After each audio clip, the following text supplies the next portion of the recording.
Yung pag-change oil ng sasakyan, kasama na yan nung binili mo yung kotse.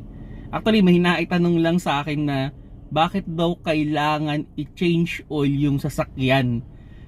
Medyo medyo parang napaka-basic naman yata nung tanong, pero bakit nga ba kailangan nating i-change oil? Well, yung oil kasi isa yan sa mga top reason para magtagal ang inyong sasakyan o yung inyong makina.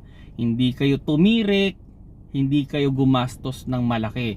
Kaya pag kayo ay bibili ng sasakyan, tandaan ninyo na kasama dyan o isama na ninyo sa gastos, isama nyo na sa schedule ninyo na magpapa-change oil kayo ng sasakyan. Well, depende naman yan dun sa manufacturer ninyo na nabilhan ng kotse. Meron dyan every 10,000 or 6 months ang kanilang PMS or change oil.